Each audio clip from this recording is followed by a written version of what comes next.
తెలుగు జాతి ఆత్మగౌరవ ప్రతీక, విశ్వవిఖ్యాత నట సార్వభౌమ మరియు తెలుగుదేశం పార్టీ వ్యవస్థాపకులు స్వర్గీయ నందమూరి తారక రామారావు గారి 103వ జయంతి వేడుకలు ఆంధ్రప్రదేశ్లో ఘనంగా జరిగాయి. భారతదేశానికి, తెలుగు జాతికి ఎన్టీ రామారావు గారు చేసిన అసమాన సేవలను గుర్తిస్తూ కేంద్ర ప్రభుత్వం ఎన్టీ రామారావు గారికి భారతరత్న, ఏదైతే మన దేశం యొక్క హైయెస్ట్ సివిలియన్ హానర్ ఉందో, ఈ హానర్ని ఎన్టీ రామారావు గారికి అందించాలని చెప్పి మహానాడు వేదికగా ఒక తీర్మానాన్ని ప్రవేశపెట్టారు.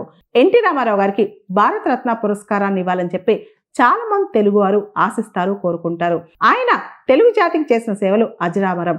చలనచిత్రాల్లో ఏ పాత్ర పోషించినా ఆయనకు ఆయనే సాటి. పౌరాణికాల నుంచి సాంఘికపరమైన చిత్రాల వరకు కూడా ఆయన పాత్రలు విశేషంగా ఉంటాయి. అంతేకాదు, రాముడన్నా, కృష్ణుడన్నా ఈరోజు కూడా మనకి ఎన్టీ రామారావు గారే గుర్తొస్తూ ఉంటారనమాట. ఆయన ఏ వేషం వేసినా, ఏ పాత్ర ధరించినా దానిలో ఇమిడిపోతారు.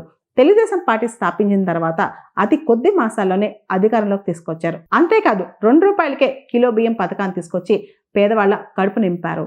ఎన్టీ రామారావు గారి హయాంలో కొంతకాలం పాటు ఆంధ్రప్రదేశ్లో ప్రొహిబిషన్ కూడా విధించారనమాట. అంటే ఇక్కడ లిక్కర్ సేల్స్ లేదు. ప్రభుత్వ ఆదాయం పడిపోతున్నప్పటికి కూడా ఆయన ప్రొహిబిషన్ మీద చాలా గట్టి పట్టే పట్టారు. ఇలా ప్రజాదరణ పథకాలు, ప్రజా సంక్షేమ పథకాలు ఎన్నో తీసుకొచ్చారు ఆయన సీఎంగా ఉన్నప్పుడు. అలాంటి ఎన్టీ రామారావు గారికి భారతరత్న ఇవ్వడం అనేది ఎంతైనా సమంజసం అని చెప్పి తెలుగు జాతి కోరుకుంటోంది.